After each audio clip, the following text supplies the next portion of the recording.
Hello friends, मैं आपका दोस्त डॉक्टर सुनील कुमार और आप देख रहे हैं डॉक्टर कुमार एजुकेशन क्लिनिक।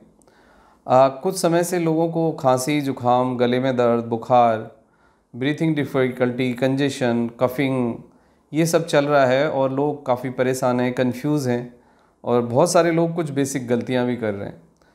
तो फ्रेंड्स, मैं आज आपको adenovirus, H3N2, influenza, Covid virus और जो सीजनल वेदर चेंज होने के बाद जो cough and cold and upper respiratory tract जो इन्फेक्शंस होते हैं उसमें क्या बेसिक गलतियां हम करते हैं और क्या सही इलाज हो, क्या सही अप्रोच हो, इसके बारे में बात करेंगे। और आपको एक राइट अप्रोच आप रखें, एक कंप्लीट सिंपल फार्मूला हम आपको देंगे जिससे कि आप बच सकते हो और आप अपना ध्यान रख सकते हो। मैं आपका दोस्त doctor Sunil Kumar and I am specialise in metabolic science and the lifestyle diseases and the infectious diseases. और लास्ट 2 डिकेड से I am clinical physician I am practising as a clinical physician. तो बहुत इम्पॉर्टेंट है आपके लिए ये सब जानना, क्योंकि बहुत सारे लोग आज के टाइम में कुछ लोग स्टेरॉयड ले रहे हैं, कुछ लोग गलत कफ सिरप ले लेते हैं और बहुत सारे लोग तो ऐसा करते हैं कि कई सारे कफ सिरप वो ट्राई कर चुके होते हैं, एंटीबायोटिक उन्होंने खा लिया होता है, स्टेरॉयड वो ले चुके होते हैं और इससे सबसे बड़ी प्रॉब्लम होती है कि जो म्यूकस होता है वो सूख जाता है, ड्राई हो जाता है और उससे फिर आपको बाद में आप देखते हैं कि एक एलर्जिक ड्राई कफ, एक एक्यूट क्रॉनिक कफ डेवलप होता है और जो बहुत ही इरिटेटिंग होता है। कई बार इतना ज़्यादा कफिंग होती है कि आपको काफ़ी घुटन होती है, घबराहट होती है, बेचैनी होती है और आप काफ़ी परेशान हो जाते हैं।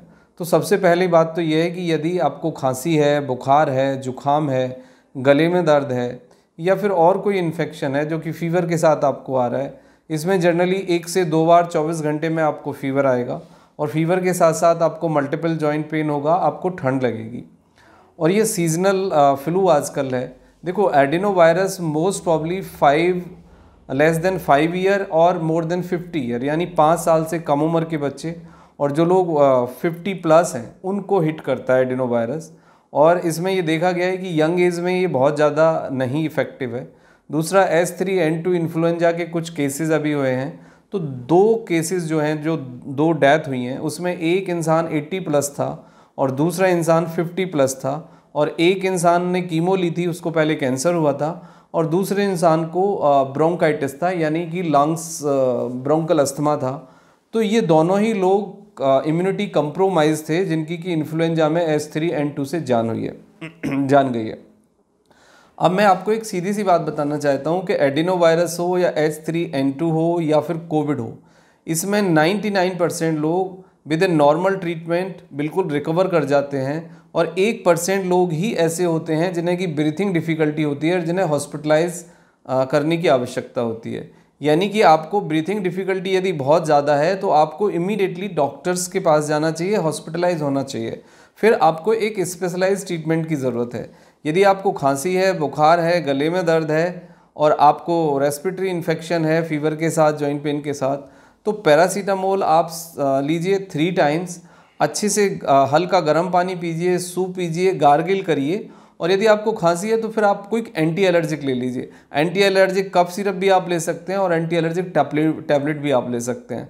देखो, फर्स्ट 3 डेज़ में आप सबको एक एडवाइस देना चाहता हूँ कि स्टेरॉइड का इस्तेमाल, पेन किलर का इस्तेमाल, even the combination of the anti allergic cough syrup, ये सब आपकी प्रॉब्लम को कॉम्प्लिकेटेड करेंगे, आपके सिम्टम्स को डिसॉल्व कर देंगे और आपको जो इस ट्रीटमेंट के बाद जो नई कंडीशन डेवलप होगी, जो नए सिम्टम्स डेवलप होंगे, उस पर फिर डॉक्टर को डायग्नोसिस करना बड़ा मुश्किल हो जाएगा, एक बहुत बड़ी परेशानी खड़ी हो जाएगी आपके साथ।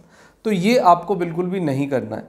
First 3 days complete bed rest, अच्छे से लिक्विड डाइट, सूप पिएँ, खिचड़ी दलिया खाएं, हरी सब्जी खाएं, प्लस जितना एरिएशन रख सकते हैं। एरिएशन से मेरा मतलब है कि आप स्टीम इनहेलेशन करें, गार्गिल करें, गर्म पानी पिएं, मतलब आप अपने पैसेज को, गले को और नाक को यानी कि दोनों कैविटीज़ को, इस पूरी कैविटी को आप जितना क्लीन रख पाएँ, जितना आप गार्गिल कर पाएँ, जितना आप इसको इन्फेक्टेड फ्री रख पाएँ, उतना आपको फ़ायदा होगा। यदि ये आपको सिम्टम्स हैं तो आप मास्क लगाएं ना लगाएं, लेकिन थोड़े से आइसोलेटेड रहें, जो कि पब्लिक प्लेसेस हैं जहाँ पे कि क्राउड बहुत ज़्यादा है वहाँ पे ना जाएं। और यदि आपको खांसी है तो खुले में आप कफिंग ना करें, क्योंकि ये ड्रॉपलेट इन्फेक्शन है, एक इंसान से दूसरे इंसान को फैलता है और ये फिर काफ़ी पैनिक कर देता है आपको। अब यदि आपको 3 डेज़ हो गए हैं और आपका कफिंग ठीक नहीं है, फीवर ठीक नहीं है, आपको प्रॉब्लम हो रही है, तो फिर आप इमीडिएटली अपने नियर बाई फिजिशियन के पास जाइए। फिजिशियन आपके सिम्टम्स को आधार बना के ये डायग्नोसिस बनाएंगे कि आपको अपर रेस्पिरेटरी इन्फेक्शन है, फेरेंजाइटिस है, लेरेंजाइटिस है, एडिनोटॉन्सिलाइटिस तो नहीं है, या आपको एक्यूट रेनाइटिस कफिंग के साथ तो नहीं है, या फिर कोई और दूसरे भी फीवर हो सकते हैं, जैसे मलेरिया है, टाइफाइड है, वायरल है, नॉर्मल वायरल है, तो ये सब देखना पड़ेगा। या फिर आपको कोई नमूनिया जैसी कंडीशन या ब्रोंकाइटिस जैसी कंडीशन या रेस्पिरेटरी कोई इन्फेक्शन या लाइक COPD ये तो नहीं हो गया है। तो ये सब आप अपने डॉक्टर पे छोड़िए और डॉक्टर जो आपको गाइडलाइन देते हैं, जो ट्रीटमेंट देते हैं, उसको फॉलो करिए। एडिनोवायरस या H3N2 या कोविड के लिए कोई स्पेशली कोई अलग से कोई दवाई नहीं होती है। जो रेस्पिरेटरी इन्फेक्शंस में दवाइयाँ यूज़ की जाती हैं उन्हीं को डॉक्टर यूज़ करते हैं, उन्हीं को डॉक्टर को यूज़ करना चाहिए। कि जो कंजर्वेटिव ट्रेडिशनल ट्रीटमेंट है उन्हीं से लोग ठीक हो जाते हैं। हाँ, 1 से 2% लोग हो सकते हैं जिनके लिए कि स्पेशलाइज्ड केयर की अटेंशन की ज़रूरत पड़ सकती है, तो फिर वो आप डॉक्टर को डिसाइड करने दें। अब हम आते हैं कि भाई कौन से ऐसे लोग हैं जिनको कि थोड़ा ज़्यादा सावधान रहने की ज़रूरत है। इस 1 महीने ये थोड़ा सा पैनिक वाला टाइम होगा, क्योंकि ये थोड़ा स्प्रेड करेगा और लगभग 20 से 25% लोगों को ये इन्फेक्शन होना है, इन्फ्लुएंजा कम या ज़्यादा।